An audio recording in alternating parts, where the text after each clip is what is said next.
This is News Talk. And this is Football Saturday all the way until 5. John Duggan with you. Remember, Football and Off the Ball brought to you by Sky. Get all the football you love in one place across Sky Sports, BT Sport and Premier Sports. We're streaming the conversation as well. You can listen on News Talk. Also watch us on the Off the Ball digital and social channels for Periscope and Twitter at Off the Ball, YouTube and on Facebook. We're joined on the line by the former Republic of Ireland midfielder David Meyler. Football correspondent of the Irish Independent Dan McDonnell is in studio with us, as is the broadcaster and journalist Johnny Ward. You can join the conversation now on our text number 53106 or on Twitter at Off the Ball. How do you feel, folks, about Monday? Are you going? It's going to be a sellout. Do we stand a chance against the French and Mbappe? Who would you like to see in the team? Should Will Smallbone get a start, for example? How do we stop killing Mbappe? And what's your favourite football venue and why? We're kind of talking about that in the wake of this TG Carr documentary that's ongoing over the next few weeks. David Meyler, great to talk to you. I suppose before we get into Monday, what did you make of the other night? Well, I didn't see the game live. I was coaching. Obviously, I saw some highlights. Like whenever you play those games, like those friendly warm-up games before a big qualifier, it's always a tough, difficult game. Obviously, Ireland are expected to go and win the game comfortably. I think there was a lot of positives to take from it. In the parts I saw, I suppose the more concerning issue I think that Stephen would have had with that performance was that period where you just kind of seemed to lose control of it. We conceded the goal. That there wasn't really any player putting their foot in the ball to kind of control it and dictate the play. Look, it's one of those, JD. You play those games. There's a lot of lads who started having been playing regular football at their club. It's a good chance for them to get some minutes under their belt. And then, look, the preparation is all for Monday. That's all that was. They get the result. Puts a little bit of positivity in the camp. And I've no doubt the lads will be, raring to go for Monday. The biggest cliche I find in sport is we're under no illusions, and it's used by so many players and managers. And Dan, on Monday, we are under no illusions after what happened last night in Paris. 4-0 win for France. Yeah, the hangover. The World Cup hangover. Well, it was a rollover. I like that line, yeah. It wasn't a hangover, it was a rollover. Rollover than a hangover. Thank you, Johnny. Hangover usually works out better than a rollover. I could do with winning a rollover the lot tonight. When you have a hangover, though, the following day is better than if you have a rollover. So hopefully Monday will be grand. So it's like day 3 of a wedding on Monday. They're gone at the game.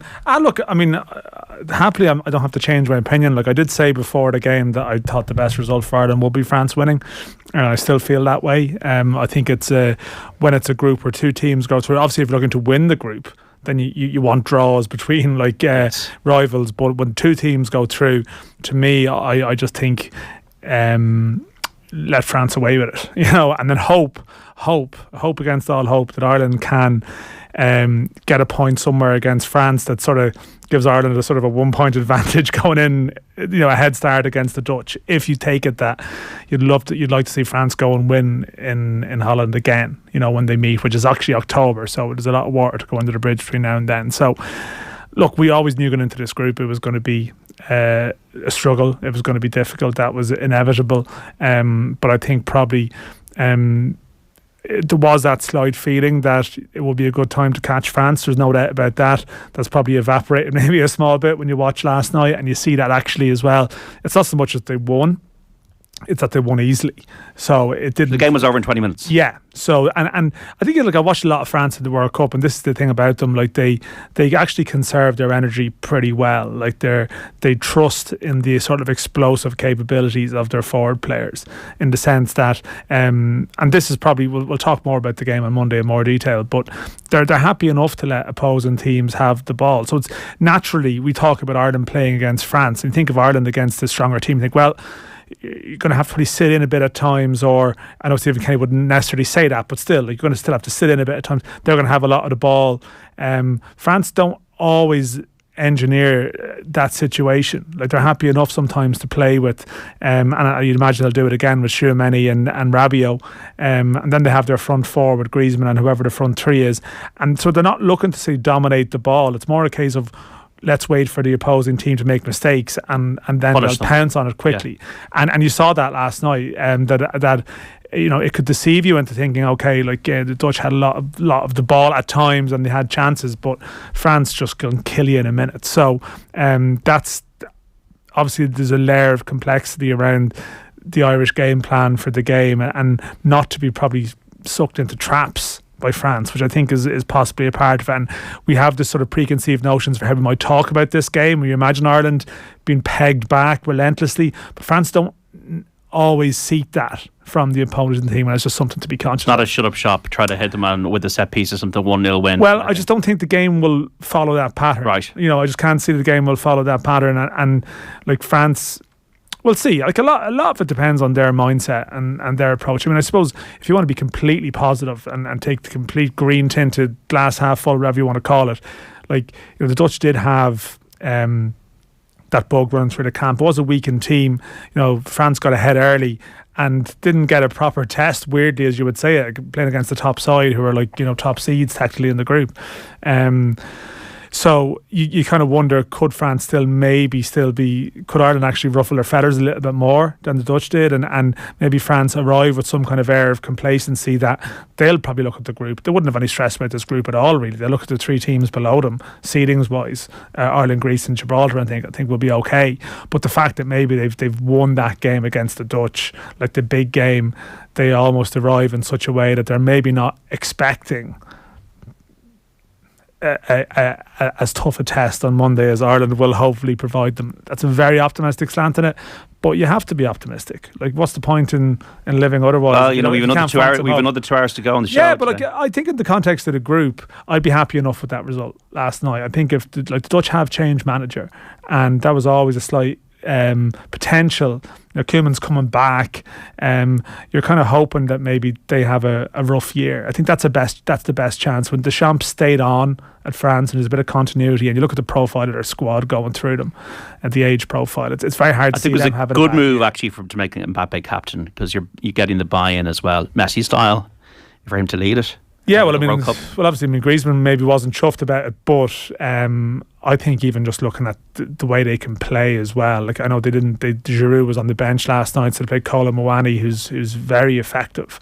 Coleman came in because Dembele's out at the moment, and it's pace but even if you look at the profile of the other young players in the squad who didn't necessarily play, they're all generally under 25, 26.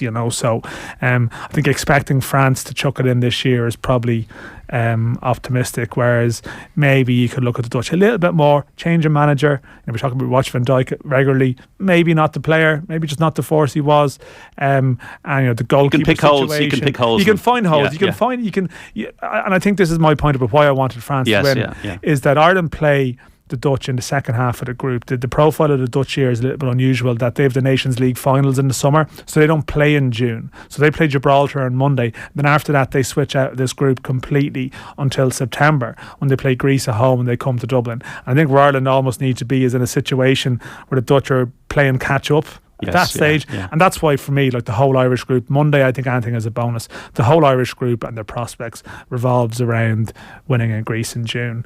They'll beat Gibraltar in June, and having some kind of head start, psychologically going into September, that can put some kind of pressure on the Dutch. Now, this could all appear wildly optimistic. Why not? At 9:30 on Monday night, but I'm just saying that's the route I wanted anyway. David Meyler, you did this in 2015. You were on the pitch at the very end of the game when we beat the world champions Germany. Huge part of our progression to the finals in France the following year. Are there things that you need to get right? Are there things that happen? Is there a momentum there that can help us? Is there any kind of template for this, what we're going to face on Monday? I don't think there's a template for it. A lot of these games, when you play the so-called super nations, the big teams with the players who can change, your Mbappes, your Griezmanns, who can change a game at any moment. I think in those games, you mentioned there, certainly the Germany one we played at home, that we defended deep for long periods. You need your goalkeeper to be, obviously have one of those games where they're on fire, and then it's just about cutting off as much supply to the attacking players. Now, like, even if we look at Monday with, say, if we end up, we're going to be pinned in at times. That's just natural when France do kind of push hard on us when they're moving the ball around quickly. We're going to be in a flat back five, probably four across the middle, and that's the point where we need to frustrate your Mbappe's, Griezmann's, not allowing any spaces in between the pockets where they can pick up the ball and they can hurt us. Now, I think our biggest problem will be, certainly with the way Stephen's trying to play, is we're going to try and obviously when it happens, get possession and try and dictate play. As Dan touched on there, France do like to sit off. And it's probably for them, they're looking to catch you in a trap. That's what could hurt us if we're trying to be a little bit expansive, trying to play out that your Mbappe's and that, your Moani's, whoever it may be, even Thuram, they'll cheat and they'll stay high up. And then if we turn over possession, leaving centre-backs isolated in 1v1 areas against the likes of Mbappe, there's not a lot you can do because the player is so good, so quick, he's so skillful. But certainly there will be a game plan in place, and it's about a lot of these games are about staying in it for as long as you can. Like you touched on the Netherlands game, like you concede early, you have to then go on the front foot to kind of go and get back into the game, and that's where spaces appear, and that's where you get punished against the top teams. So what should his tactics be then, Stephen Kenny, on Monday, in your view?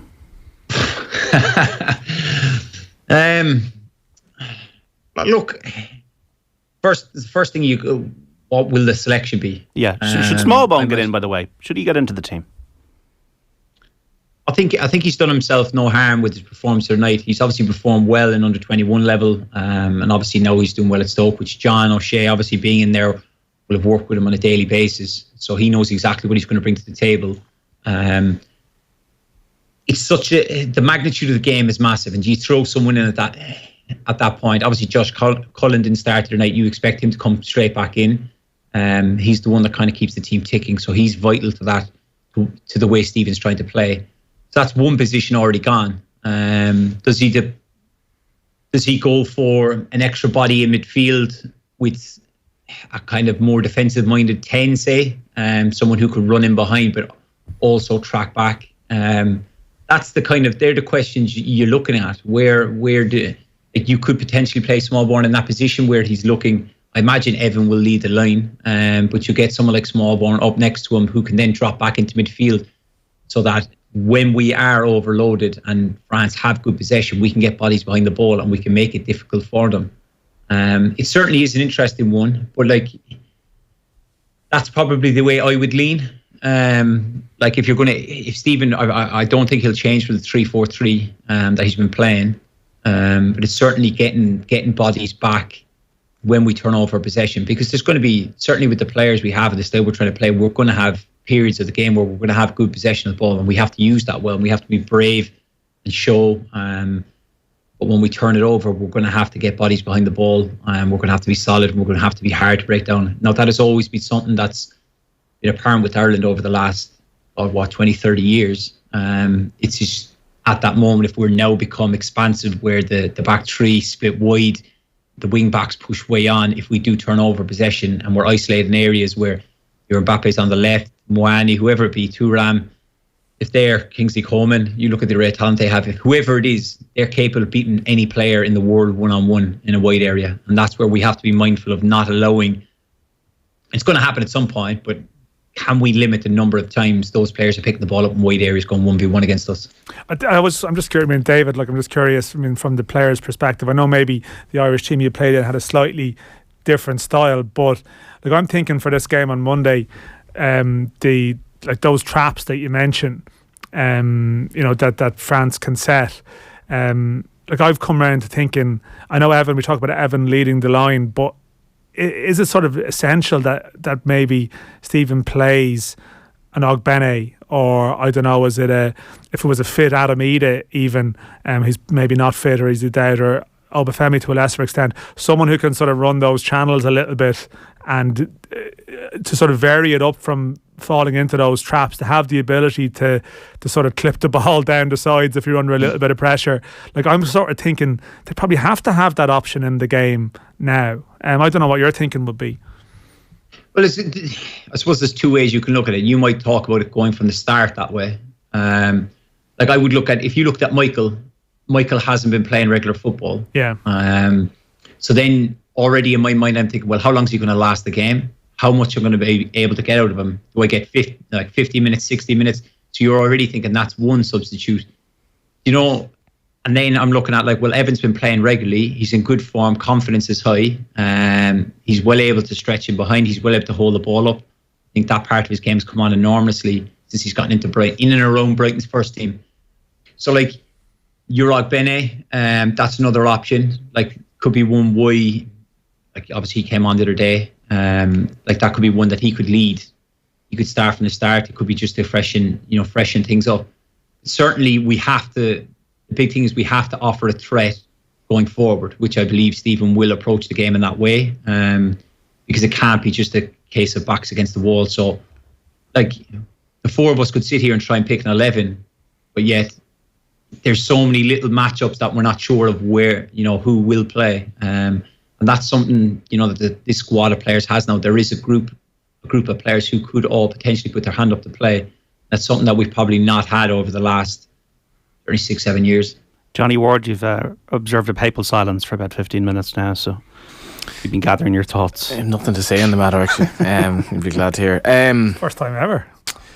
You would be a little bit frightened watching some of the game last night and just thinking, like, and Dan's on about the French, springing these traps. Like, you could even see our first two goals were quite similar the other night. I think it was passes from Collins to Malumbi, who did extremely well the first time, because if Malumbi didn't reach that ball, Ireland were really, really under pressure. And then for the first Latvia goal, as much as it's a brilliant strike, Doherty gives the ball away in a dangerous area, and you can see Latvia are straight away on it. They're committing players forward, thinking Ireland are vulnerable. And I got the feeling the other night, and you don't want to read too much into it, but quite a few of those players will be involved on Monday night. I still think we look very vulnerable with that system when we lose the ball, and I thought our defence didn't look that solid.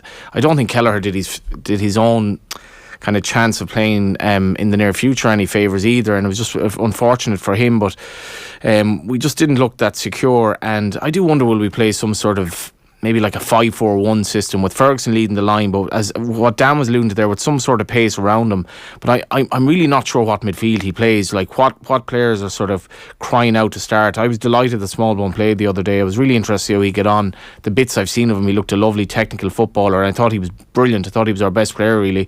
And I would probably be inclined to think that he might start against France. And what Dan says is right as well. France aren't a massive possession team, but when you think back on the Six Nations game where the two teams started kicking the ball essentially back to each other a lot, there might be parallels with that on Monday, because we can get into a situation where we bring our players high up the pitch and start passing the ball around in dangerous areas, because we just can't do that. We can't leave Mbappe with any space whatsoever. We don't have the pace in our back 4 or 5, whatever it is, to deal with him, not to mind the other French threats. And France will be conscious of that. So it's going to be a game of cat and mouse, I think. We will have some of the ball, but our defenders can't really get high up the pitch at any stage. And there were positives the other night. I thought Ferguson, considering his lack of experience, did well. Smallbone was a positive, and we do all of a sudden look like scoring goals. But I think if you think back to the Portugal game at home, when they had so much quality on the pitch, we actually didn't concede that many chances. And Kenny is perfectly able to be a conservative manager when needs must on Monday, because we can't go toe to toe with France, or we're just going to cough up chances.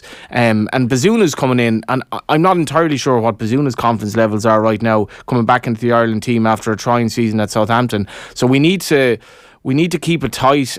We need to be good at set pieces, and this is going back to the old way of thinking, but we do need to stop them from being able to spring those traps, because I don't have enough confidence in our passing ability.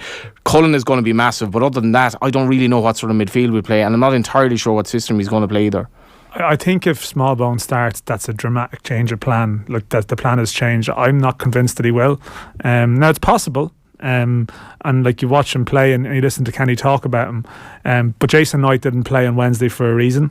And that was said the same about Bazunu, Egan, Cullen, Jason Knight, and I'd be very surprised if he went in without Malumbi as well, just because he's someone who is disruptor a bit. Yeah, exactly. So I think if I know sort of David referenced the 3-4-3, and like sometimes it's a 3-5-2, right? I mean, you can get bogged down in numbers. You can be in possession, out of possession, or whatever. But like, I think I would have thought he would probably reunite that trio again, the Cullen, Malumbi and Knight. So then the question is, you'd imagine Evan Ferguson plays. So the question is, who's your sort of fifth outfield player in that sort of forward department? And I spoke about the other day with Nathan here about Smallbone maybe playing too, and you could almost have that sort of midfield box that some teams actually play. Shamrock Rovers play at home here actually, a sort of box with like 2 and 2. But again, what I'm saying initially, you think about maybe just needing that little bit of pace, that speed. Like Kenny, speaking after the game the other night, it was very much about speed. We need speed for this game. Callum O'Donnell recurring word on the left. Like O'Donnell will definitely play on the left, I think, barring a sort of, again, a dramatic change of heart. So I think that might be informing the thinking around certain decisions. So for me, Smallbone just misses out. I have to say, and those other options I mentioned play, but like, you know, that's probably part of the consideration. I know what Johnny says about getting caught against Latvia. Again, I suppose the one thing I would say, it's not about the defence playing high, it's about the team just being a bit more compact sometimes. I think sometimes against the lesser teams, they actually leave that big gap to be exploited. But generally against the better teams, the blocks have been a little bit closer together and they haven't allowed those type of chances to build up. Now, the one exception I would probably say is the Serbia game at home, actually, where Ireland really could have been opened up in that match. That was one of those where at times I think Stephen Kenny would probably argue he's been unlucky. I think that was one game where Ireland were definitely lucky. But I mean, against Portugal and some of the other games, they were actually quite disciplined. And I think if John Egan comes back in, I think they'll probably avoid the scenario where these big gaps open up at times between the defence and the midfield when they lose the ball up the pitch a bit. So I'd imagine they'd be more tuned in for this game in that department. And I'm not sure to what extent even the Latvia game is analysis at all that's relevant to France. I think the entire feel of it, the entire mindset of the team and everything will be different. And the thing about Ferguson taking on, we'll say, Konate as well, if that happens again, like he's a bit of previous against Konate, he's nothing to fear there. But if Malumbi does play, I'd be very, very fearful of that, because the energy he offers is one thing, but if he isn't to get booked in the first half, he's going to have to take away an element of his game that's a key part of his game. And he is a real loose cannon at times, and we spoke about this last week, and he was good. He was very good in parts on Monday, but playing Malumbi is very risky in that sense, because he's a high risk of getting booked in the first 20 minutes, and then he's walking a tightrope where he's not making tackles. But again, we're not exactly crying out with alternatives either. David, obviously, look, if it's a technical game on a carpet, France are going to win. It's going to be absolutely buzzing on Monday. It's going to be a full house, the first game of the year, like competitive game. How do we get under the French skin in terms of aggression, in terms of, you know, playing on the edge and obviously not going over the line? But how do we make it uncomfortable for them? Well, we've got to set the tempo. Whether that be, I know what Johnny's talking about there, but it could be that. It could be the first time Mbappe touched the ball, someone cleans them out. You know what I mean? Setting the tempo, lifts the crowd, gets everyone, you know, off their seats, creates an atmosphere. As much as they are, you know, one of the best teams country-wise in the world, we can't be fearful. We've got to, you know, turn up and, you know, take on the challenge. You know, you're going man v man, take them on. You know, relish that challenge of going up against, you know, a Champions League type player who's playing for France. That's what it's all about. That's the enjoyment of playing in these games. These are games you should look forward to.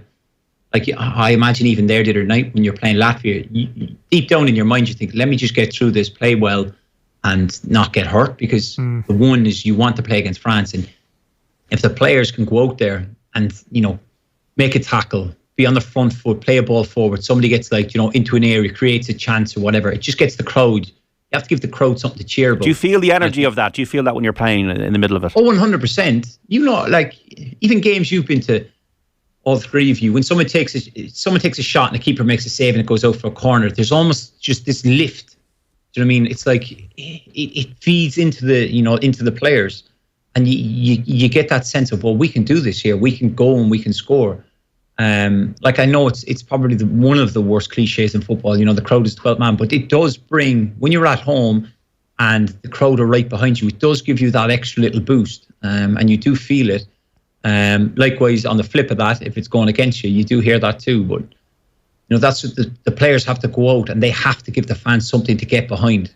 And that's what they need to do. Dan did reference this as well the other night. I mean, it was sort of a strange atmosphere. Like, there were lots. It was an awful night weather-wise. Well, I mean, that wouldn't have mattered if it were France. Like, the weather would have been completely irrelevant if France were coming to town. If it's the same weather Monday night, it won't make any difference. The place is going to be absolutely, like, raucous. And it was the same, I thought, like, for some of the games last year, even the Portugal game, Serbia game, and they didn't hold a candle to this in terms of significance for me. It was really, really buzzing, and it wasn't like that the other night. And I think that will help. You do fear for Ireland, though, if like you can't concede early in this game, like, because you really have to keep it at 0-0 as long as possible. It'll suck the air out.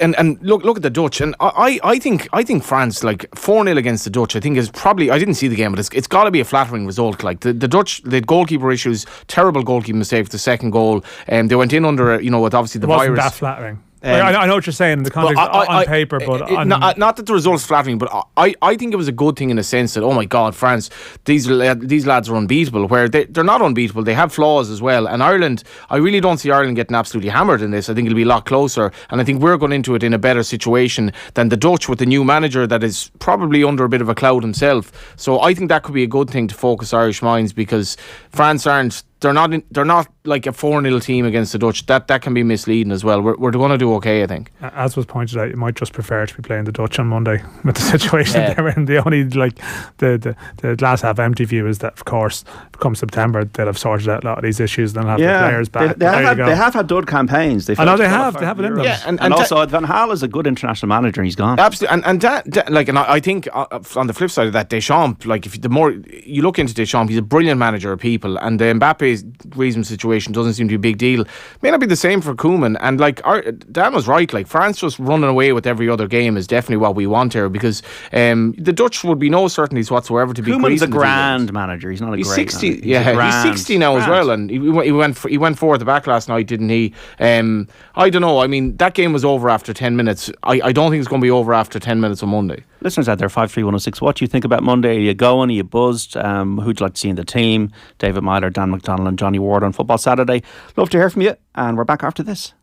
And welcome back to Off the Ball Saturday on News Talk. John Duggan with you through to 5. This is Football Saturday. Remember, football on Off the Ball brought to you by Sky. Get all the football you love in one place across Sky Sports, BT Sport and Premier Sports. You can text us 53106, tweet us at Off the Ball. We're streaming the conversation as well. You can listen on News Talk. Also watch us on the Off the Ball digital and social channels for Twitter at Off the Ball, YouTube and on Facebook. We also podcast the show on the Off the Ball section of the Go Loud network every week, so it's also available wherever you get your pods. Delighted to be on the line by the former Republic of Ireland midfielder David Meyler, and in studio is the football correspondent of the Irish Independent Dan McDonnell, and the broadcaster and journalist Johnny Ward. Just on this Six Nations game, Ireland really struggling, 26 points to 0 down at half time, so that is what the situation is there. And Scotland are in action today as well in the European Championship qualifier against Cyprus. They're 1-0 up. John McGinn with the goal. Now 31-0 to Wales against Ireland in Cardiff in the Women's Six Nations. David Meyler, I suppose we've asked everybody in the world about their opinion about Evan Ferguson, but he looked very comfortable the other night. His first start, his first goal, and it is all going to plan for him as an 18-year-old. Like it's some progression he's had. It's incredible. Just before COVID, I was working with them 17s. If you had said like 3 years on that he'd be leading the line for Ireland, scoring goals in the Premier League, I'd have said, come back to me in another 2 years. The boys hit the ground running. Honestly, he's just gone on leaps and bounds in his development. He's turning into a complete forward, and he's only going to continue to get better. He's at a fantastic place in Brighton where he's learning, and just to see him now in the senior team scoring, it's just brilliant. And long may it continue. I hope he scores many goals for Ireland. Where is he? Is he the most exciting teenager in world football? Oh my God.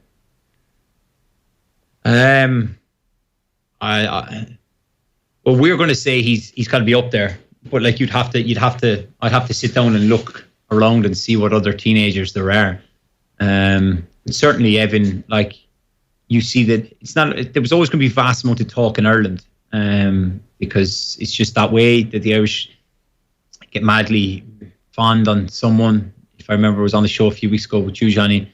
You were getting super excited every time he touched the ball. But that was a quiet Saturday, to be fair. Yeah, the noise in the UK about him is certainly one, because you wouldn't really get that amount of talk about a young player who's not English, and they're raving about him. His performances in the Premier League have been brilliant, and he's just growing and he's taking everything in his stride, and it's exciting. I suppose the thing for me, JD, if you look back on the photos of the game, that what's becoming a kind of a famous game now, where he was 14 and he played against Chelsea, and it is quite striking how big he is. But a lot of these sort of tall players, I think it might have been said of Troy Parrott that sort of physically and pace wise others kind of caught up with him as he got older. Whether that's true or not, Troy was a bit of a star when he was younger, and a lot of these Irish stars, I think, they go over and they plateau physically, and then I suppose confidence-wise as well, that might be difficult in that they're not that superior anymore. Whereas with Evan Ferguson, he's still only 18, and when you see, you know, that goal he scored against Arsenal, coming off the bench on the start, I think that was his first goal in the Premier League. The performance against Liverpool, against Canate, against these really strong Premier League defenders, what he's doing at 18, and he hasn't actually stopped growing. And I think that physical aspect of his game is one thing. And then I just think with Brighton as well, he's learned how to get involved in play, to come deep, to Kenny spoke about this quite eloquently, actually, the system that they play, and it's a unique system, but he's developed at a very good level. And I think some of the players reference this. I'm not sure all of these Ireland players by any means are going into camp full of confidence at the moment, because they're not playing at club level. Hard to know with Doherty how he'll, you know, rank up against very good players. Evan Ferguson probably thinks he can literally do anything at the moment, and that's a big thing for us. That's the fearlessness of youth as well. You're not thinking about it when you're young. It reminds me of Alan Shearer as a young player. That's the one player I kind of made the physique and the ability. Yeah, it's funny listening. A lot of the ex-pros are talking about his movement, though, being a thing. Like, naturally, we're talking about his physical capabilities, but it's actually sometimes that ability, that sort of almost innate ability, just to be in the right place. Yes. Yeah. And I think that's the point of it, really. Like, some of his goals aren't great to look at, but it's no coincidence that he's in the right place a lot. And even the one the other night is an example of that. Like, the ball looks like it's dead, you know, but he's anticipating it, and that's the thing. Now, it is exciting. I mean, like, there's no doubt about it. Like, he's 18 years of age. Like, you want to temper that. You know what I was thinking? I was like, God, Evan Ferguson, when he's like the grizzled veteran, it's like, it's going to be 17 years from now. You're talking like the 2038 World Cup or something. Where like that'll that. be. It's a way to. Which Gulf state will that be? Yeah, exactly. You know, it might not exist at the moment. It doesn't exist anymore. Yeah, it's a dead. But it's a scary thought. But like, look, like, as David knows this well, like, the margins are so fine when it comes to qualifying for these tournaments. Generally, like, Ireland are around the edge of playoffs and around the edge of their, and like, at some stage, Ferguson will get Ireland to a tournament at some stage. I'm not sure if it's going to be this one, you know, but having someone like him around, touch wood, stays clear of injury, no concerns about attitude or anything like that, so just needs a bit of luck on the injury front. Like, that is the difference maker. And at times, and I know sometimes Martin O'Neill, like, it was a line that he probably played on too often to the point that it just became repetitive. But he did talk about, we'd wish he had a younger Robbie Keane, you know, and like, it is a thing now where you feel across the next decade, like, having a decade and longer, just having Evan Ferguson there might just be the difference maker at times when Ireland need it. And that's what they've definitely, in recent years, Ireland have often had to work very hard to score, you know, and someone who can make it look easy. Shane Duffy's got most of the goals for a while. Yeah, yeah, and like, there's still a challenge, I think, to accommodate him. And as Johnny referenced, like, you know, how he plays at Brighton, like, they're so. There's such, like, Stephen Kenny was talking about the system. It's like a 4-2-4. The wingers play higher than the strikers, and how Ireland plays sometimes, like, the width is coming from the wing backs maybe, and it's just not a complete replica. And that's why you have to be a little bit patient and not just expect it just to click straight away.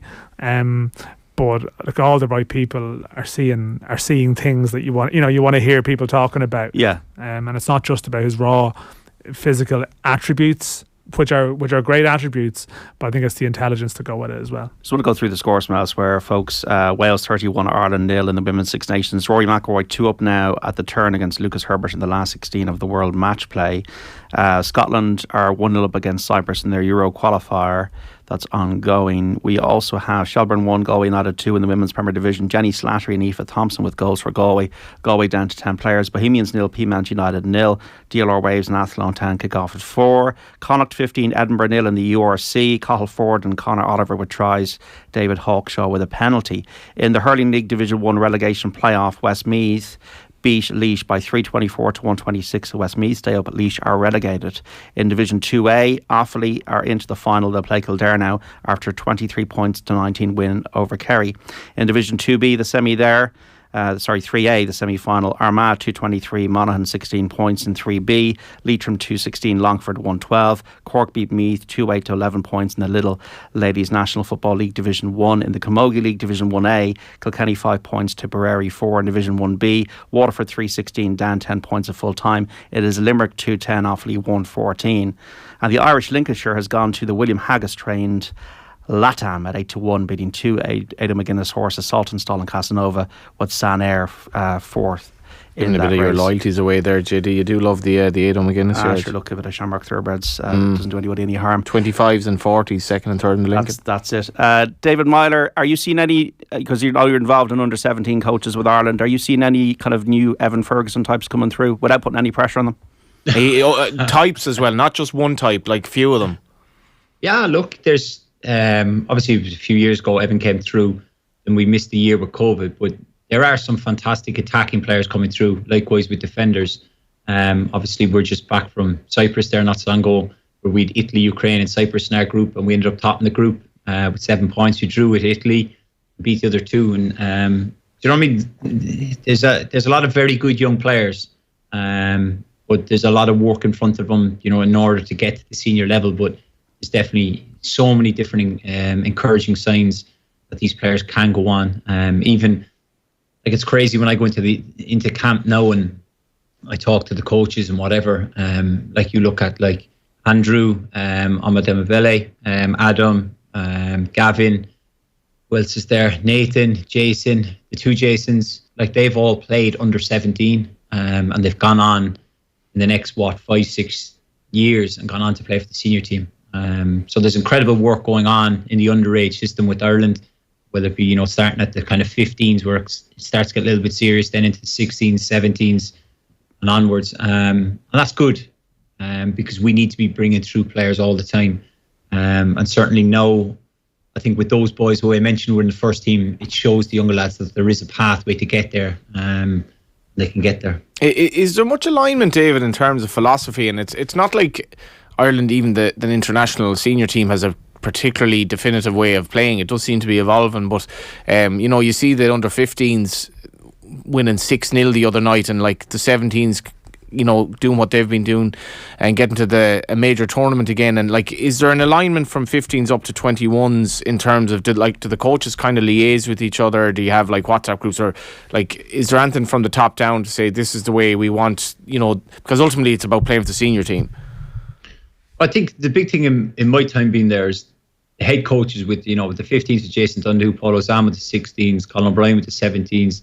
Then you've got Tom Wan with the 19s, Jim Crawford at the 21s. They're all very close and they have great relationships with one another. I imagine there's kind of probably a blanket over it where there is a style of play which replicates the first team. Obviously the formation is slightly different, but the philosophy in which the teams are expected to play is very similar, so that a player can naturally progress, and the system is, you know, quite similar.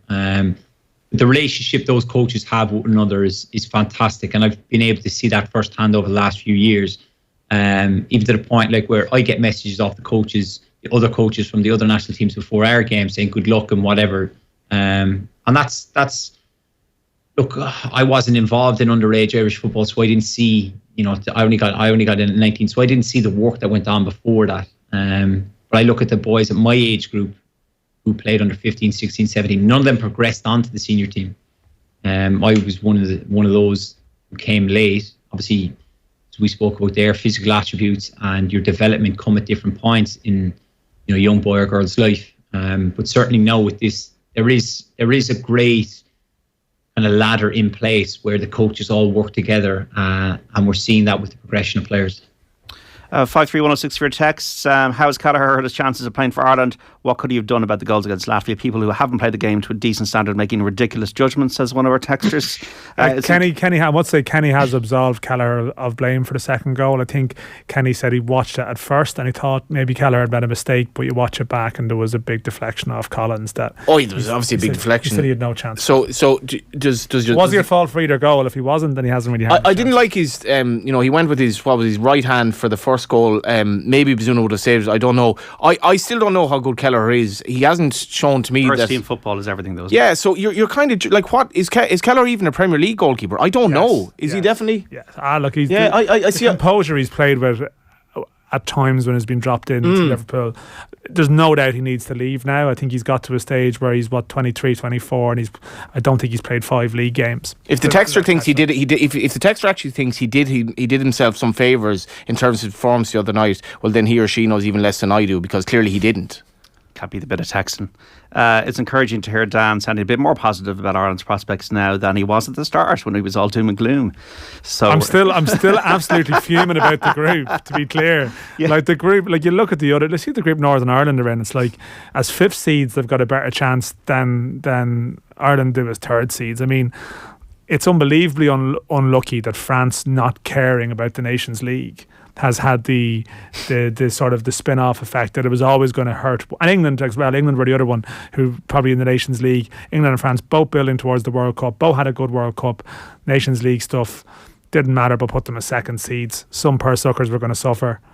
Here we are. There's a great goal just by Scotland. Scored a second against Cyprus here. Great goal by Scotland. McTominay on the end of a really good move. Have to say that Scottish jersey has to be right up there, doesn't it, JD? No sponsor as well, which is obviously lovely. Have you got the new Irish jersey yet, have you? I think it's only been delivered in April. I like it without, like, I'm not blown away by it. I'm a bit like, you know, the older you get, you're like, there are too many jerseys, I don't really care anymore. I quite like it without being, I prefer the Scottish jersey. There was a photo of doing the rounds on Twitter yesterday. I retweeted about the 1981 team that played France, which had Lawrenson, Whelan, O'Leary, Brady, Stapleton, Kevin Moore and all that, and being this beautiful O'Neill's the old jersey 1981. I thought, now they say this jersey honours Paul McGrath's first his debut. I think his first year 85, I think it was 85, 86.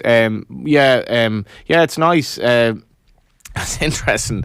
It's funny how, I'm not going to name the club now, but one League of Ireland kind of member was on to me about, like, it's weird how the dynamics of, like, merchandise in the League of Ireland has got to a stage where he was able to say to me, the guys modelling the jersey, the fit's nowhere near tight enough, it looks too baggy, like they've made a huge mistake here. And it was like, God, yeah, the League of Ireland is suddenly becoming very well able to market itself. Certainly some clubs. I know who that club is, Johnny. Yeah, they talked about it on social media already. I didn't see that part of it, so there we go. Yeah. Just to finish that texture, no comment actually. We're up against it on Monday. You have the jersey, Dan?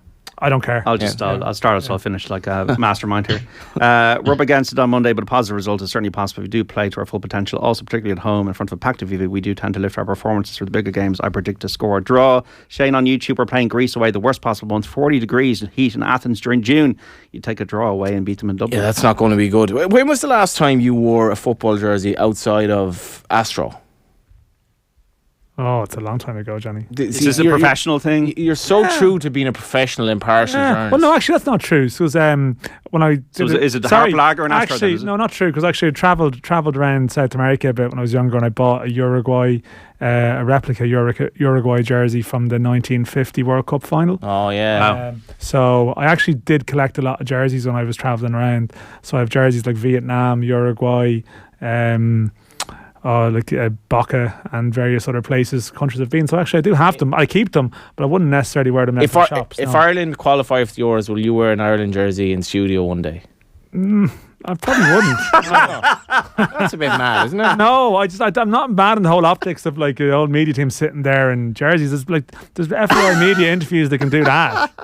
No, I thought it was funny. He'll be in here with a knockoff Torino gear or something from the 80s, like, and he can just wear that casually. But no, like, you don't need to do that. David Meyler, do you go around wearing jerseys? I know you used to. There's amazing, like, all these framed beautiful jerseys on the back of your wall. But do you wear jerseys as casually, kind of like, you know, just pick up like an Anderlecht away or something? I do. The last time I wore a shirt was, do you know the Ajax away kit, the all black one? Yeah, it was kind of the Bob Marley one. I bought that when it was re-released by Ajax. I bought that for my son and I. And one day he just said to me, we were going out, and he said, "Daddy, can you wear your kit?" So I threw the jersey on, and he had the jersey on. But I wouldn't. No, I don't tend to wear football gear unless I'm working, or if I'm playing five-a-side or a kickabout or something like that. I might throw, a jersey on or whatever. But no, I wouldn't. Yeah. Not even a Liverpool one, David. No. Well, I did. The last time I wore a Liverpool shirt was Champions League final. That was the last time. Back when they beat your mob. Yeah. Let's through that. There was a Liverpool jersey there. The lads I was with had a bag of large jerseys, and they were all going in one. And I said I don't want to be the odd one out, so I threw it on. Just got a text in there about the FAI National League Academies as well. Like, David, how much do you think that helps, going away from the hugely important jersey debate? How much does it help that essentially these kids are all at home as well when you're trying to get your squads together? And it's not like the old days when literally the under-21s down practically was just full of English-based players. Of course it does. But there's probably positive and negative. Because you said there, if all the players are based in Ireland, then it's easier to access them for training camps, or if potentially you could get friendly games or whatever. But then on the flip side of that, what is the standard of their games? If you have, dominant Dublin-based squad, and a lot of them are playing for one club or two clubs, are they getting the level of football? Certainly, I would still stand by the work that has been done by a lot of the League of Ireland clubs now in their academy systems. I know probably a little bit more about Cork City because a lot of the lads I played with when I was a kid, who are involved now, certainly say with Colin Healy, Dan Murray, Liam Carney was there for a long time. I'm not sure if he still is. Alan Bennett, those kind of fellas are in there, and they have a great knowledge of the game, and they'll help those kids develop. Likewise, imagine the same. Liam's head of the academy, yeah. He's still ahead of it, yeah. So like they have a good crop coming through. Like I'm actually looking. Thing about it is that under 17 age where David is at, like a lot of them would always be at home, if you know what I mean. They're 16 and that's when they start to go away. Fair enough. But they have Mason Melia who's 15 and some of these have the 19. We should mention the under 19s are playing today in a qualifier against Estonia. Now it's nil all. They had a disappointing defeat against Slovakia and Wexford the other day. I don't think the conditions look great. I don't think it helped them. But that team they're around 18 and the profile of them. You've got Alex Murphy, who was Galway, has gone to Newcastle. James Abanqua, who's in Italy. Then you've got Kevin Zeffi, Shamrock Rovers, but now Inter Milan. That is the group. And then you have some lads still at home. Farazai's on the bench today. James McManus from Bows is starting. You've got Rocco Vata, the son of the Celtic legend Rudy, so he's qualified for numerous countries and playing for Ireland. That's a big game for them, but that's the big age group because some of them have gone into top class academies in Europe already, or good ones overseas. Others are still playing at home and trying to play men's football that way. And the under 19 age group is probably the most interesting one in seeing how the lads who've stayed at home 16 to 18, how they measure up. I think that's a big. But even so, Dan, to touch on your point, if you look at James was at Pats. Obviously he broke into the first team, but it's still the work has been done in the academy to get him to the first team level, and then he's gone on. Kevin was the same in Shamrock Rovers. There's obviously all sorts of talk of Justin moving. That's you call what is it, Faraji? Is that how? Farazai, I think. Farazai, yeah. Yeah, but he's another one come through the Shamrock Rovers. Obviously, there is better coaching going on, and that's credit to the clubs for obviously employing these coaches or the coaches who are already there, putting in the groundwork to make sessions and games better. Because we are producing more players, so that's really positive. Okay, we're about to take a break here. Scotland about to win 3-0 against Cyprus. Scott McTominay's got a second goal. Galway United 2, Shelbourne 1 in the Women's Premier Division. That's a result. Bohemians 0, Peamount United 0 is a half-time. And in League 1, Charlton 1, Wickham 0, half-time. All the other games half-time as well. Exeter 1, Accrington 0, Fleetwood 1, Lincoln 1, MK Dons 0, Morecambe 0, Peterborough 0, Derby 0, Portsmouth 0, Port Vale 2 in the Women's Six Nations. Not a great day for Ireland. 31-5 Wales lead at the Cardiff Arms Park. Dan McDonnell and Johnny Ward in studio. David Meyler on the line on Football Saturday between 4 and 5. Are Arsenal going to do it in the Premier League? Soccer AM, were you a fan? And also on Monday, are you going? How do you feel about it? Do you feel like we can get something against France? And who would you like to see in the team? Get in touch on 53106. It costs 30 cents on Football Saturday here and Off the Ball on News Talk. Back after the news between 4 and 5. Don't go away. Football Saturday here on News Talk. John Duggan with you through to 5 on Football Saturday with Dan McDonnell of the Irish Independent in the studio, also the broadcaster and journalist Johnny Ward, and on the line is the former Republic of Ireland international David Meyler. Wales 31, Ireland 5 in the Women's Six Nations. Not the best of afternoons for them. 53106. What do the lads think of Michael Johnston, says John in Kilkenny. So David Meyler, you like Jinky Johnston. He was a good start for him in his Irish career off the wing the other night.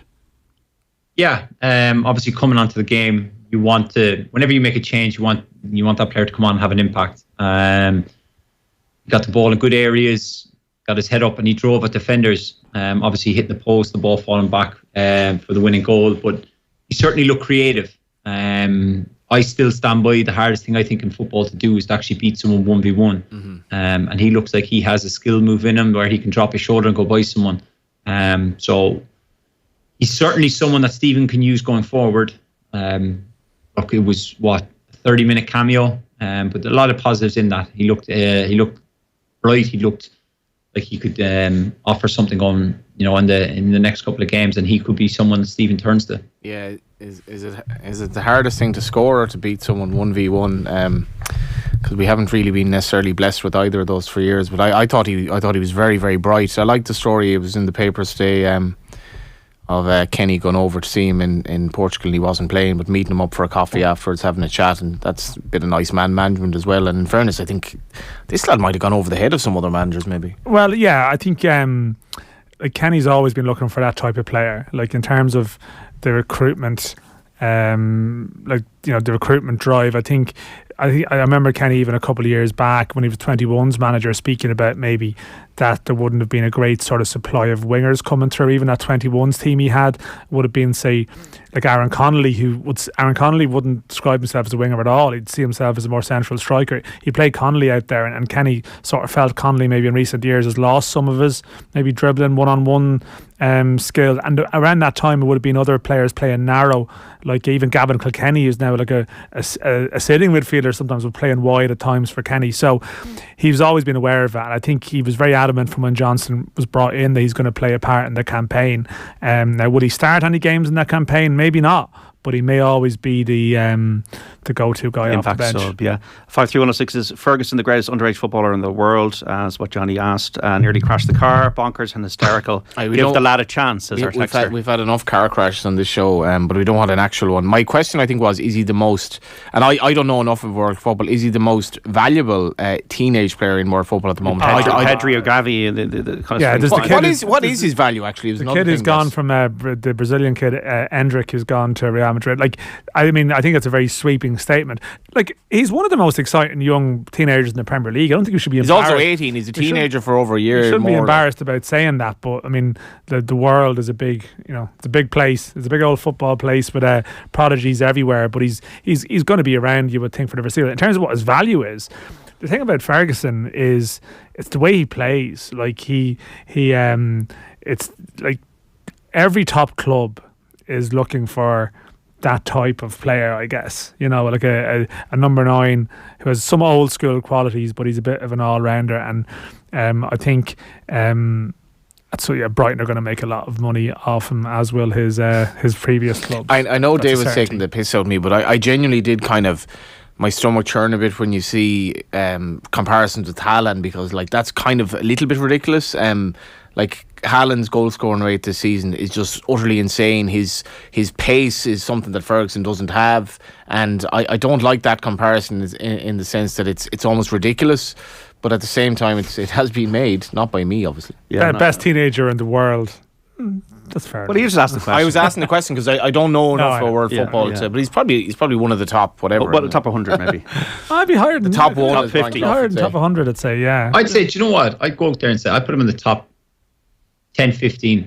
Well, that's something else. Yeah, he's also a teenager for another year. They went in the Premier League at in a difficult position, like the responsibility. The one thing is, like, he's obviously playing in a club that's flying at the moment. Like, they are absolutely flying, and they all know what they're doing, but they've trusted him, and they didn't feel the need to go and like even in January, probably some of our conversations then seemed redundant. We probably would have been worrying about Brighton signing a striker and stuff, and clearly they knew. Well, De Zerbi obviously believes in him and is less conservative than Potter. 53106. We'll get hammered on Monday, lads. It's like Longford playing Dublin. We talk ourselves up, but deep down we know we're fecked, says Declan Galway.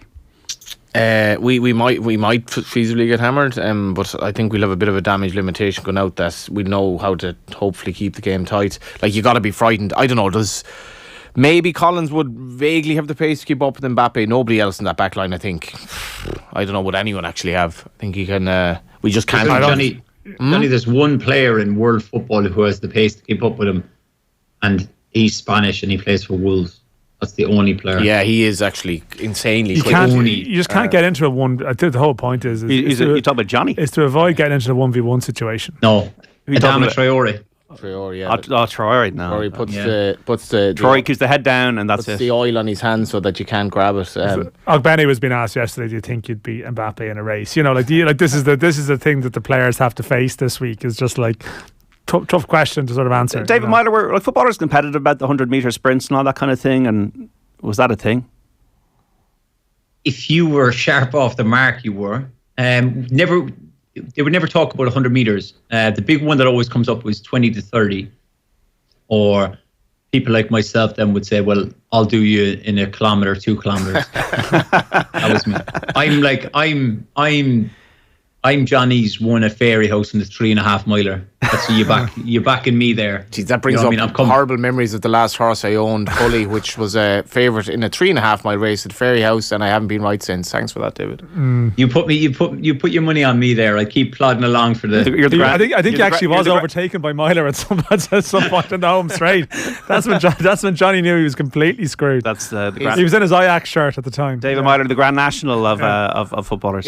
His top speed is give or take 36, 37 kilometres an hour. Who? Mbappe. You just can't get in. Like, the whole point about the Irish plan on Monday would be to avoid the situations where you avoid getting into that situation, and that's obviously going to come down to positioning and intelligence and avoiding that. And like, that's it. Like, you know, how deep you defend and how big the spaces are between players on the pitch. You just try and avoid that. Like, I think Kenny spoke about and he spoke about after the World Cup how he loved the Denmark and France game in the World Cup, and the reason would be that Denmark play the same system as Ireland do pretty much, and like they did a pretty good job, as much as is possible, of like neutralising France. And they still lost. They beat them last year in the Nations League, but again, how tuned in France were, it's dependent. But like, again, you know, you look how Denmark played that game. They had opportunities, but they tried to switch it quickly to try and France maybe leave a little bit of space behind their full backs, and that's my point. Like, some of the weaknesses in France that you can exploit, you probably have to be positive to try and exploit those weaknesses, but then obviously the more positive you are, the more vulnerable you are to being sucker punched. So you have to be completely and utterly tuned in, plugged in completely. 53106, how in God's name can Ferguson be anywhere close to top 15 youngsters in the world? There's nearly 15 better than him in the Premier League, says Sean. Teenagers? Is there teenagers? Sean, if you send us 15 teenagers better than Ferguson in the Premier League, I think youngsters is a differern term, but teenagers, That's 23 and under, isn't it? yeah, teenagers. He's 18. Like, the 18 is like it's. I'm saying under 19. Yeah, I think teenagers. I can't even I'm actually racking my brain since we brought up of an under 19 in the Premier League. A player under 19. Rico Lewis? No, I'd have Evan ahead of him. I think like this point has been made plenty, but whatever upbringing Evan has had, and you can see with second generation athletes of the same sport that often they're kind of, they know from an early stage what's to be expected. But like Barry Ferguson, and I'm not sure of his wife's name, maybe you might know, Dan. I think it's Sarah, but I'm not sure actually. Barry, Shouldn't be guessing that. Barry and Don't commit. they like it should really be said. Like, can you just imagine the temptations this lad should have at his age, the world at his feet, and the amount of players that have gone by the wayside or fallen off because it all came too early for them. And there's so many tales of players coming back from England who would say, you know, I had my Ferrari or whatever age I was, like I had the Rolex watch, I had this, I had that. Evan Ferguson, I would say, and I've never met the chap, I would say he's no different really mentally to what he was 14, 15, 16. He's just that steady, down-to-earth individual who just wants to play football. I'm just looking at the youngest players to play in the Premier League this year, and like Ferguson is, well, I think he's the 15th youngest player. Yeah, I'm looking at the other teenagers and I'm like, you know, Harvey Elliott is a teenager. Rico Lewis, as you mentioned, the fella at Leeds who was playing for Italy the other night. Ronto. He's very good. Yeah. Like he's the one you would look at and say, okay, he's excellent. But I tell you, Sean, if you can find 15 on this list that are better than him, you're doing well. 11 players 12 players younger than him have played. Bachelor at Liverpool, of course. He's not even 18 yet. So like that's, Rico Lewis is similar. So there are some exceptional talents there, but I mean, how many of those are leading the line for a team? And a team has been built around them. Lavia at Southampton is playing quite a bit of football. But yeah, he is up there. Garnacho, of course, as well. In fairness, is a pretty good teenager. What are you looking to see then this year in terms of the Republic of Ireland, David Meyler, in terms of progression to kind of, suppose, give us a sense of that we're on a road here somewhere? I think what I would hope, I would like France stands there to run away with it, just beat everyone, and then it's down between us, Netherlands, and obviously the Greeks. But like, can we push for that second spot? Get positive results away from home, and then look to win games at home. We've always, certainly in my time anyway, we were always able to nick a result away from home. That was kind of one of the big ones. We were always capable of winning a game 1-0. But can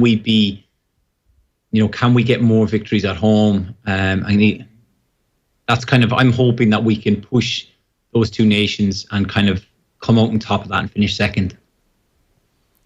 Is there a sloppiness that we need to kind of maybe eradicate and curb in terms of conceding goals that really we shouldn't be conceding, especially against weaker teams? And if there's a team that's maybe thinks that they're going to beat us, it's Greece, and that possibly can be the key game. Oh, Greece are a good team as well, yeah, but you're right. It's like, even when you look back at the Latvia game, we can see 2 goals. The first one obviously is the wonder strike. But still, you look at, where do we lose possession? How come there's no pressure on the ball once we turn over possession? How can he have a free strike from that distance? Where's our midfield? I think it's Malumbi tries to get the block in. Those little things like that, can we touch up on that?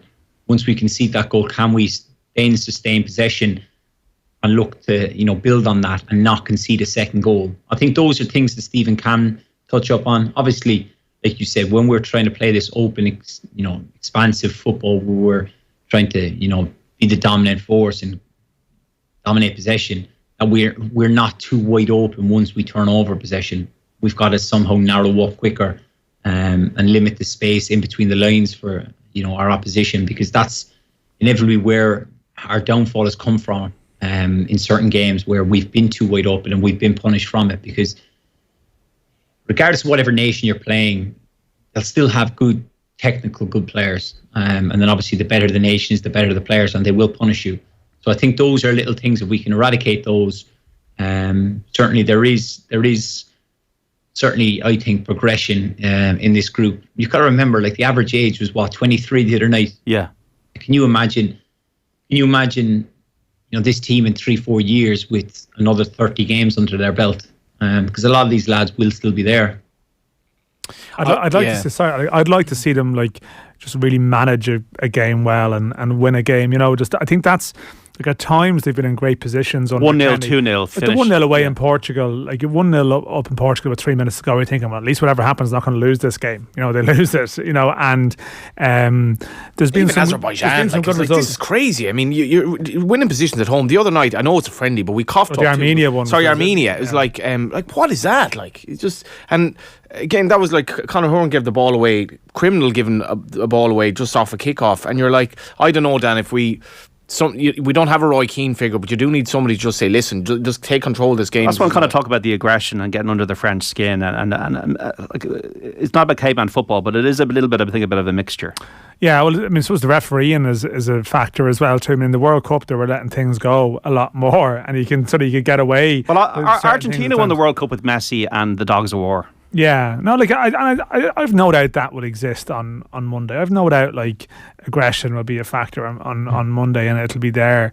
I remember Brian Kerr writing a column about at one point in our paper about the first time he encountered a Stephen Kenny team, and it was actually how sort of relentless they were. And this, I think, sometimes people talk about Kenny as a possession manager, and then there have been times where his team have probably been a bit slow and passive in games, but generally some of his better sides haven't had that quality. They've generally a little bit more in your face when needs be, and I think they'll start that way. But of course, it's there's a fine line. You're playing against a better team, you can aggression can just become headless chicken very quickly, and I think they've generally been better in terms of they've been quite mature in the bigger games against the bigger sides. They've managed to get the balance right.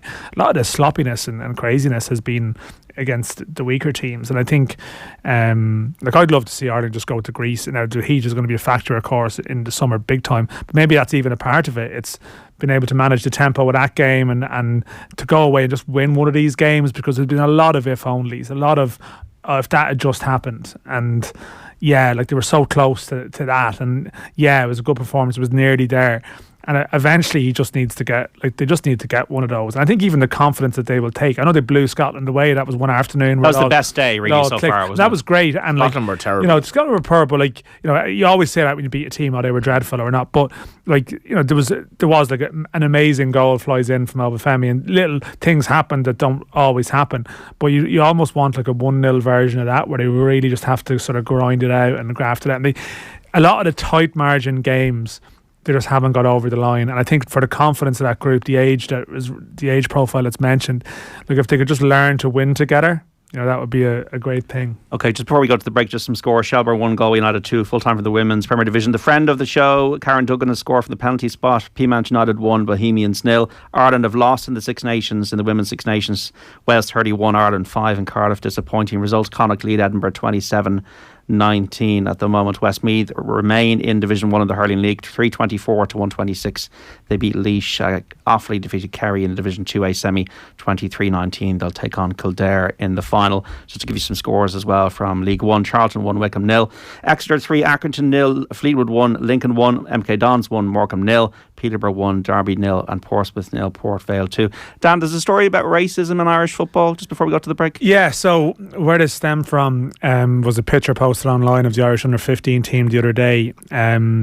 I think it would be a majority African origin team, and it does appear that there was some pretty horrific comments posted on social media in response to it. I think there was a Kerry FC have reported something similar happened last night during the game aimed at their players, but the FAI went as far as to release a statement about the under-15 abuse, and Jim Crawford today has been quite emotional, the under-21 manager, with some strong comments about it too. Again, as with all these things, you have to highlight it because it happens, it exists. It's these people are out there. There's always that fear of almost amplifying it as well. But I think what we see is the profile of our national teams is changing dramatically. It's changing for the better. I think if you go to an underage game, that team that David referenced that was in Cyprus doing great things, players of all sorts of different backgrounds, and clearly there are idiots and morons out there who take some kind of issue with that. In the same way we see, referenced it recently, you see people marching around the place behind the flag, as patriots, when actually they're just spreading hate, So I'm not sure what more we can say other than just to condemn it. And sort of, I think Jim Crawford's point today was looking at social media companies to do more about it. And of course, it's hard to argue with that, but I suppose there's always just an element of... There are idiots out there, and you just hope that the players themselves aren't affected by it. That's true. I actually posted that image on Instagram when I saw it. I was like, this is amazing. Because when you think statistically, the kids of Irish African origin, I've said this time and time again on the sporting field, particularly the football field, these kids from that kind of background are so punching above their weight. It's incredible what they're achieving. And I'll go back to when Derry City played PSG, and we were in a bar and we're talking to these PSG fans, and they were saying, we prefer the Irish team to the French team. There are too many black players in the French team now. And I was like, what? These lunatics, the French team and I'm pretty sure I'm right on this, the French team that started or that finished the game, that went to penalties against Argentina, had no white outfield player, and that is the influence that these black kids have had in France. And we're going to have this in Ireland, where they're making the sons and daughters of immigrants are making such a positive contribution to this country. And the problem that I have with the reaction to these low life imbeciles is that it is giving them oxygen. It is these people who may not even have a name on social media who are just throwing out these comments. Could be anyone with like 3 followers, and it's giving them sort of oxygen, and it's making a story out of something that I would prefer almost. And it's a tough thing. I think you need to hammer it. You need to hammer the lowest common denominator nature of what they're at. Yeah, and the complete ignorance. Social media is a dangerous space because before the internet, these people would have been too cowardly to do anything about it. I got a death threat on social media after the World Cup final. Did you know who it was from? Somebody in because I criticised the bisht and the robe that Messi wore. Death threat, a lot of abuse, and it's completely anonymous, completely blind. So therefore, you just have to. You have to rise above it and take it with a pinch of salt. Yeah, and you've seen court cases, and obviously Ian Wright had this court case in this country. But as you say, you'd worry that it doesn't affect a young lad. Yeah, and I think I spoke to Graham Garton about this during the week, and I think Graham would be very conscious because he sees through Shamrock Rovers. I think 4 or maybe 6 of the under 15 players are from Rovers. There's a massive Rovers influence that under 15 team, and he's just so proud of them boys that now I think they're doing so well in life already that they should be competent enough to sort of throw this away. But I just would be afraid of really emphasising this and putting oxygen in the mouths of these idiots who probably don't even have a name on Twitter. Yeah, that's what I'm afraid of. It is a massive shift. If you think about it, Paul McGrath speaking about his experiences in Ireland when he was younger, Mark Rutherford who came over, to play in the League of Ireland. Randolph has spoken on the show as well. Mark Rutherford come over and it is incredible within 30 years how it's changed, and there are possibly some older people who just struggle to cope sometimes with that transition, getting their head around it. But that's very different to just people just sort of abusing kids online, just cause they can, and then it will be, you'll be told it was just banter or something like that. But I mean, the profile of our team is changing, and as Johnny said, you see it with our Olympians. You're going to see it across everywhere. We're stating the obvious here. It's it's enriching our sporting landscape, and will continue to very, do so. very brief, Judy. I've been in hospitals over the last few months several times just to see people, not myself now, and the amount of non-nationals who are there at the coalface looking after Irish people in this country, and the positive influence that they are making. Let that not be forgotten, how much better we are for these immigrants who've come over here. 53106 is our text number. We're back on Football Saturday after this. This is Football Saturday. Remember, football and off the ball brought to you by Sky. Get all the football you love in one place across Sky Sports, BT Sport and Premier Sports. You can text us 53106. Tweet us at Off the Ball. Listen across the country on your radio and news talk. Also watch us on Twitter at Off the Ball, YouTube, Facebook, all the digital and social channels. We'll also podcast the show afterwards on the Off the Ball section of the Go Loud Network. Only joining us now, be sure to get the full show wherever you get your pods. On the line is David Meyler, the former Republic of Ireland midfielder. In studio, the football correspondent of the Irish Independent, Dan McDonnell, and the broadcaster and journalist Johnny Ward. 53106. I see Ben Foster's come out of retirement for Wrexham. Was David ever tempted by any offers from Dan the dog? Is the texter's name David Meyler? Who's Dan the dog? I did actually have a couple of offers, but no.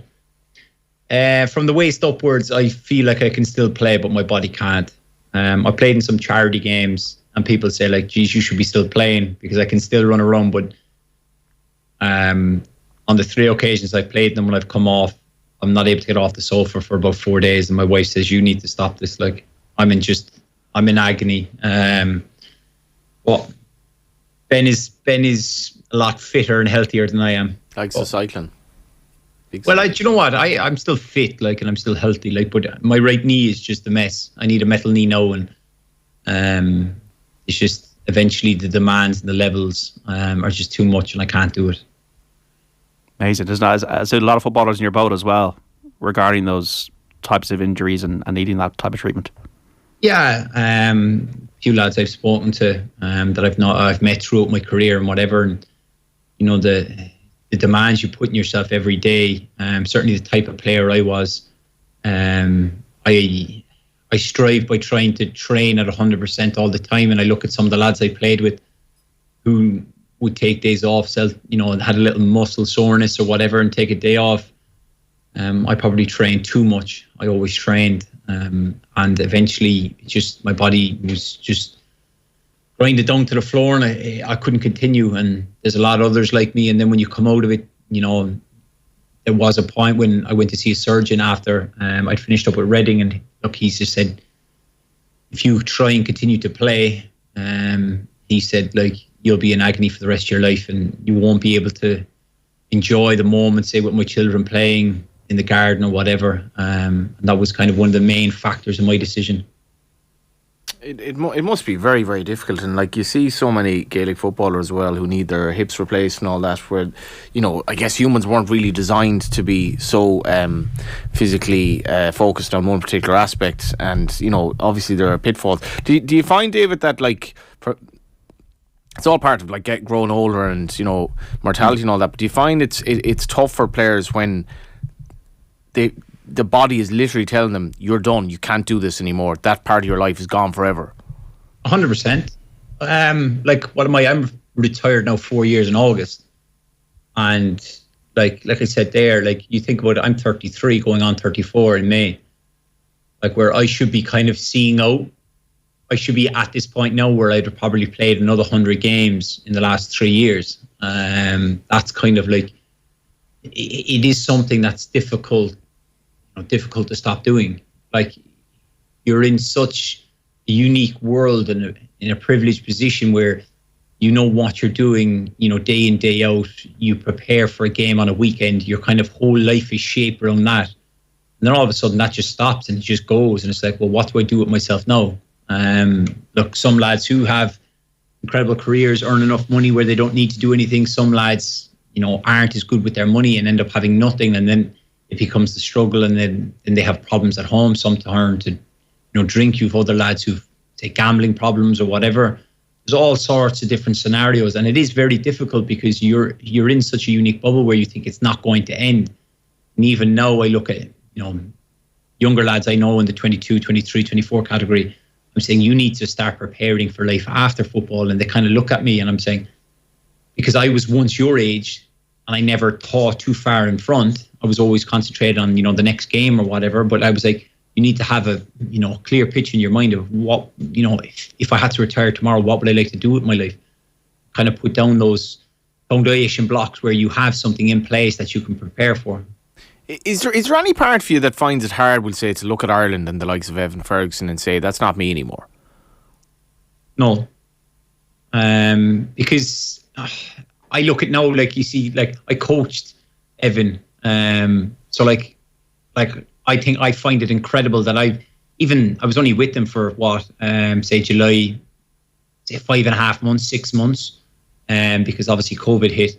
But like, in that short period of time where I probably only had maybe 8-9 contacts on a pitch, like, with him, but like, to now see him playing in the Premier League, playing for Ireland, scoring the Premier League score, that's unbelievable. That's incredible. And it kind of like, I'm not saying I had any helping hand in his career, but like, to see a kid that I saw who at that time would have been 15 kind of going, well, if he works on a little few things, yeah, potentially he could be one to kick on. And to see him go away and work on parts of his game and then like go on now and be the one leading the line, it's just, it's incredible. And that's the kind of, like, after seeing him, it's kind of like when I speak to, you know, the other coaches who have been involved with the Ireland under-17s for a long time, to see the players they've had come through, I said, this is what it's all about. This must be the buzz you get when you have 3, 4, 5, 6, 7 players go on and represent the first team, that you've been able to help them on their journey to getting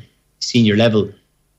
And that's kind of my new buzz now, and I want to help as many, you know, young Irish players. If I can give them anything in their journey, then, you know, that will make every bit of coaching worth it. Yeah, like I've spoken to a couple of footballers before about retiring early, and I would have thought it's maybe like seeing the lads the same age as you still playing, that could sometimes give you more of a pang than the younger generation. That's what they would have said to me. It's like, once all your generation has retired, well, then it feels like everyone's in the same boat, if you know what I mean. Whereas when you have a couple of your lads are still going, maybe it's a different feeling towards them in a nice way, but you know what I mean.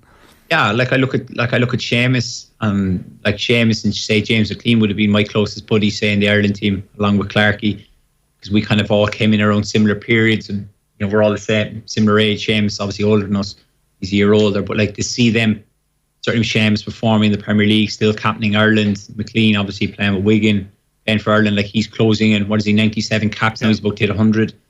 I wouldn't be one of those that would be like looking down on them kind of, or be jealous. I'm happy for them.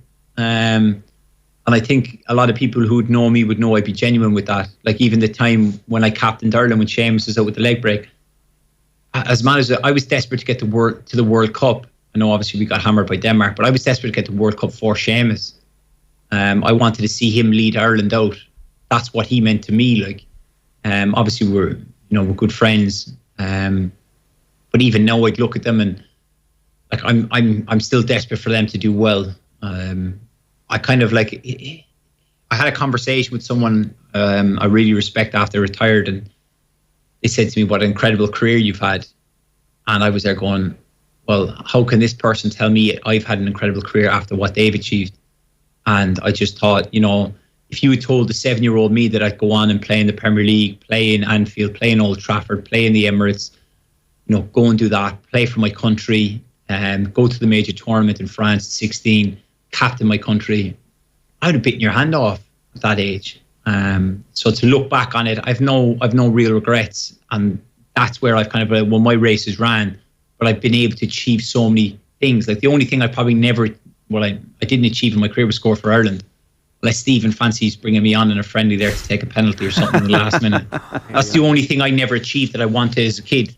I've done everything else I've wanted to do. Of course, I'd love to sit here now and say like I broke Robbie Keane's record for most caps and most goals or something, but it's a bit unrealistic. But I still got to do what I want, what I dreamt of as a young boy. There was a funny moment on the bus coming in where I was just using my Leap card, and the Leap card was out of money, so I said to the driver, like, can I just top it up on my phone? And he said, oh, yes, fine. So this old Dublin guy goes, God, phones, I wouldn't have known that. Like, all I can do is use a Nokia, and I can barely turn it on or off. And we're having a chat, and he said, like, kids nowadays, they don't play with each other anymore. They're just all on their phones. And I said, well, actually, yeah, they're pretty much indoctrinated from the age of 2 or 3 to use their phones. But if you're a young kid, you still have that pathway that if you practice playing football, you can realise your ambition and you can be a really, really good footballer, because that will give you an edge. And we spoke about the other morning, was Joe Canning amazingly talented naturally, or was it because he was playing hurling with his brothers from the age of 3, 4, 5 up? And I think if you want your kids to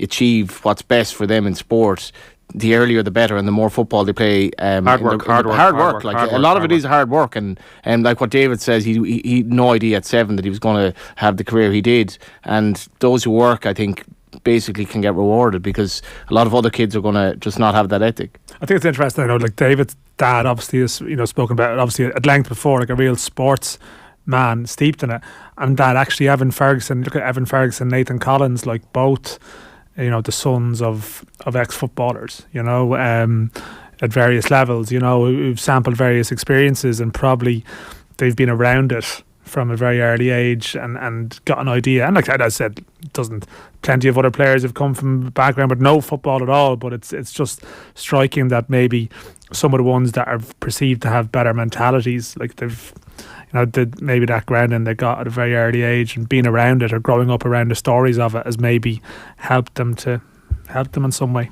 53106. I hope what you're talking about can come about, lads. But I think Stephen Kenny will run out of time. The time for excuses and what ifs is over now. He either delivers now or he's gone. Now or never, says Niall. On the balance of it, we're unlikely to qualify. On the balance, if you look at it now, in my view, but that would be a little bit unlucky. But I don't think Stephen can have any excuses after this campaign. We'll talk playoff permutations at a later date. Another texter is sad to see racism still a problem in Ireland. Just paraphrasing here, talking about the abuse that Mark Rutherford got in the 90s. At the time, this disgraceful behaviour was ignored by the national media, but at least on the positive side, in today's Ireland, this type of behaviour is rightly being highlighted a lot more. Just before we kind of wrap up the show, David, just interested in your kind of views on the Premier League. Are Arsenal going to do this? Because I feel with every single passing week, it becomes more and more possible that this might actually happen and City won't catch them.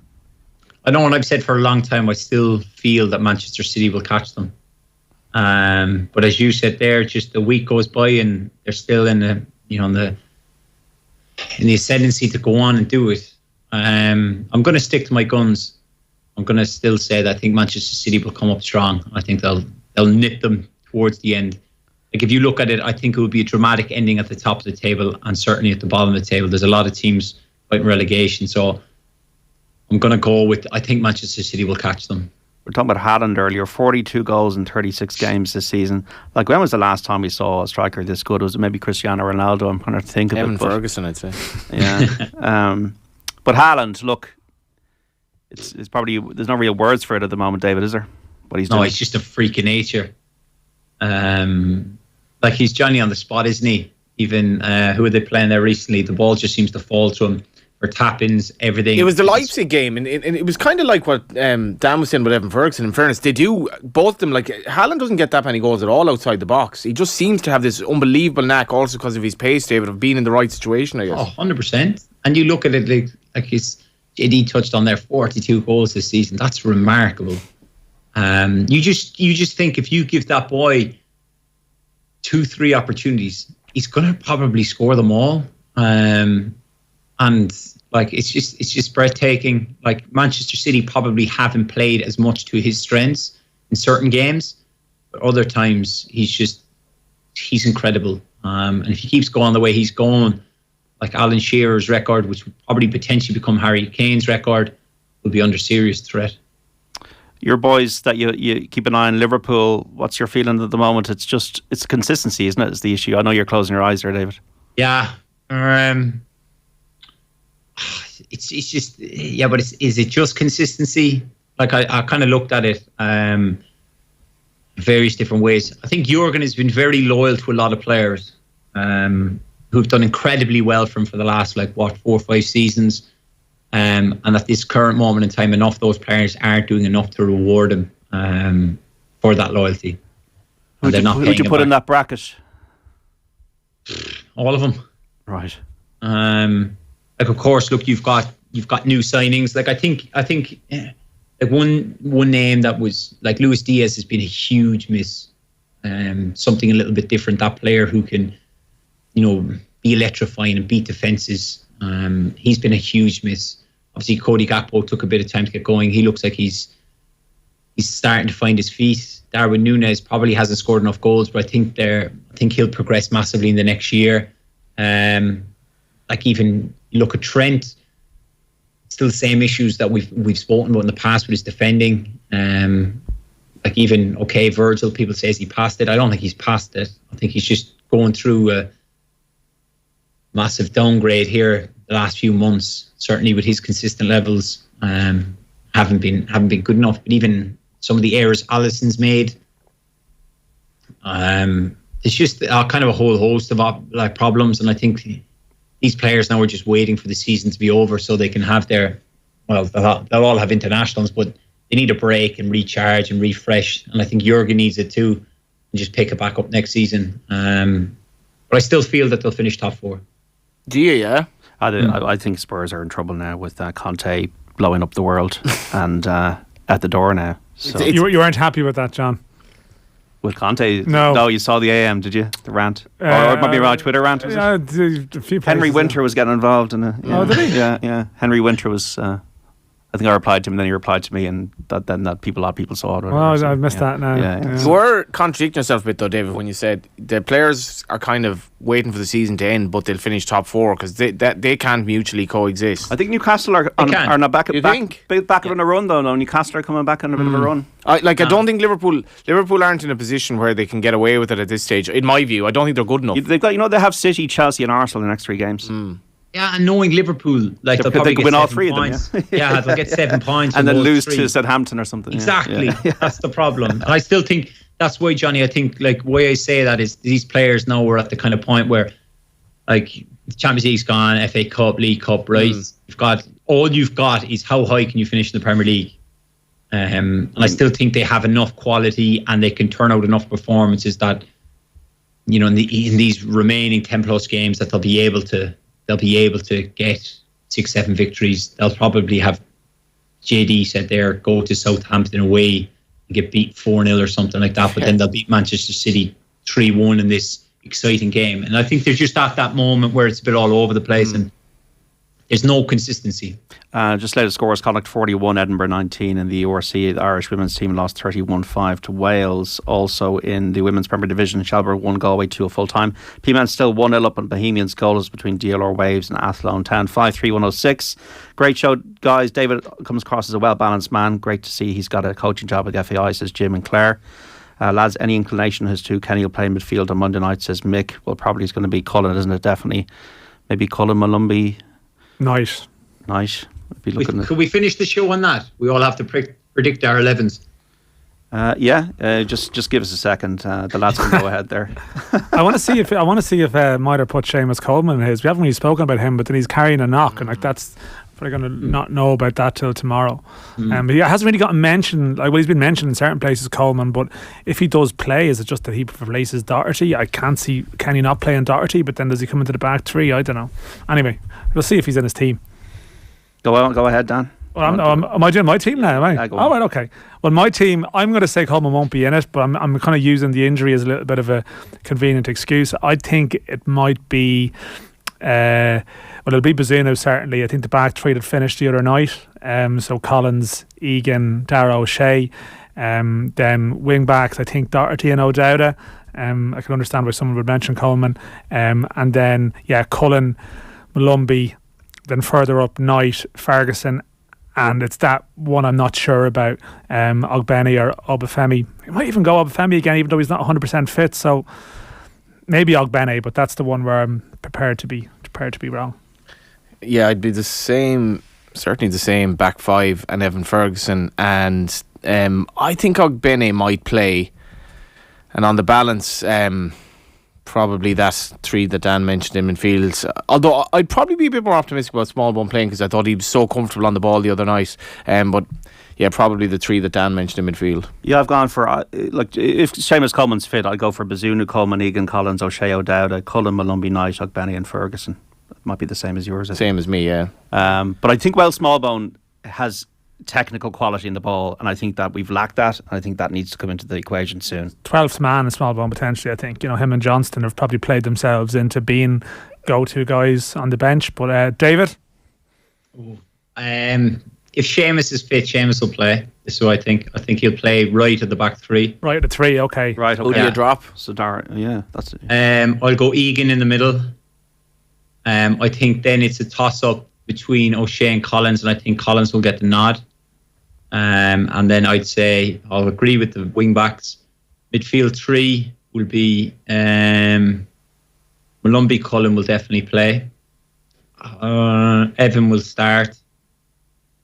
I could see Ogbene and Knight then, just for that kind of bit of. Jason obviously brings great energy, so he can kind of push one way. Ogbene could offer some runs in behind the other way. I think Dan's point that he alluded to earlier about trying to stretch them at moments, I think Ogbene would bring that a little bit more. But I definitely think Knight would be there because he could offer that, but he can also just slot back into midfield quite comfortably alongside, say, Malumbi, whatever. He's been playing in the third tier as well. That is what we are like. But just where did Mbappe actually play last night? Was he on the left kind of? Or? Yeah, he was on the left. Like they played. Moani through the Giroud didn't play, but they rotated a bit as well. And that's the thing. If Giroud doesn't play, there was this big debate even in Qatar. Like Mbappe might want to play through the middle, and obviously they made the substitutions in the World Cup final, and they mixed up like Mbappe's position. Or later in games, he might play through the middle, but he was off the left. Yeah, he was. So that whole thing about that's why I'm asking about like where Coleman fits in if he is going to play. Like Kenny has referenced Collins potentially playing on the left side of that three now. It would be harsh on Darragh O'Shea, but if Coleman plays, then you are talking about Coleman and Doherty against maybe Mbappe's dealing pace. with that. Well, it's pace, but then there's like positioning and but that's like you are putting Coleman in a hell of a position there, right? But whoever's in that position is going to be in a hell of a position. You know what I mean? Like someone has to do it. So maybe Evan Ferguson should mark him. Actually, they're getting they're losing Soccer AM. You were on the show a few years ago, David Meyler. Do you know what? Wait there. Here we go. David Meyler is interactive. He's got a very, if you're watching on the digital social channels for Off the Ball, he's got a very interactive background. It looks like something out of, I don't know. There you go, JD. Look, you can hear me. Wow, what is that? It's a Soccer AM hat-trick ball. Who signs it? All the staff that work there. Class. Yeah. Look, I remember as a kid, I tweeted about it. I remember as a kid running downstairs on a Saturday morning before my own local game with College Corinthians or whatever and watching Soccer AM. That would have been Tim Lovejoy and Helen Chamberlain. Those were great days. It was actually funny. I was talking to someone the other day. If you can remember back to the early days of the show, the stuff they used to get away with. They used to have the catwalk with it. Some girl come on with Soccerettes. Soccerettes. I was thinking, how did they ever get away with that? Yeah. Different time, son. Yeah. It was a different time. But look, nowadays, I suppose it was only a matter of time before it came to an end, because nowadays younger generations are fixated by TikTok, Snapchat, or whatever, and everything's, the attention span is no more than 15 seconds. And I'd say the audiences have probably dropped off over the time. But I always had a great time watching it. I was lucky enough to go on it a couple of times. It's one of those, I still tune in and watch it now if I'm not coaching on a Saturday morning, and I'll watch a bit of it. But I suppose all good things come to an end. You still gaming, David? You still doing the gaming? No, gone from that, JD. Have you? Yeah, completely gone from it. Right. I just, what you call it, I was at kind of a turning point in my life. I was doing a bit of presenting with the Premier League. I was gaming, and then I was coaching. I was like, well, kind of, what do I want to do? And I want to one day become a manager. So I've gone down that road. I'm coaching obviously with Hull's Academy now. I'm coaching with the Ireland 17s. I just want to progress. I want to learn. I want to get better. Did you play Football Manager back in the day? I played Championship Manager. So you have that on your CV as well, kind of. No. He's trying to make a serious point here, Johnny. He's actually making a very serious point here, and you just cut him off. Have you seen that young gentleman, Will Reams? Yes. He's now going away from Football Manager. He's saying, like, I've done a lot more than just play Football Manager. He's doing incredibly well in League One, but like at the same time, I was at that point right where I was like, well, what do I want to do? And I want to manage / coach. I want to, like, as I spoke earlier about the 7-year-old me wanted to play in the Premier League and play at the big stadiums and play for Ireland. I want to manage Ireland. I want to manage Liverpool in the Champions League. You know what I mean? Why not dream big? That's what I want to do, and I'm trying to now learn and progress, and hopefully one day I can. Brilliant stuff, David. Great to hear that. You always chase your dreams. What's the verdict then, David, on Monday? How are we going to do? What's the score? Head and heart here. Can they be aligned?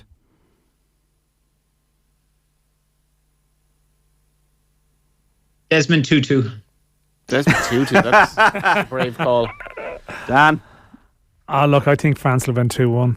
Johnny?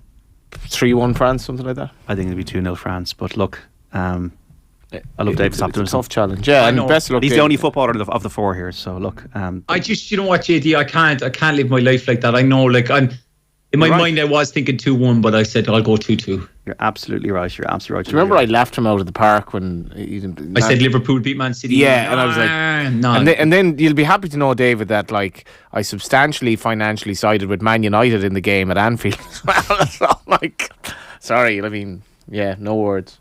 What, 7-0? Yeah. It was just, if there's any lesson to be learned for anyone listening, for anyone in the studio, is don't listen to what Johnny Ward says. That's just we still love him, though. We still love him. You're not getting any job as far as I'm around anyway. David, thanks so much, man. Hey, good luck, lads. Thanks, Dan. Thanks, Johnny. Cheers, JD. We got to live it there, folks. Don't forget Off the Ball back tomorrow, 1 to 7. Joe Malloy here on News Talk in the chair. We got Paddy Andrews and Colin Ball chatting about the Allianz National Football League. Philippe Auclair will preview Ireland against France from the perspective of Les Bleus.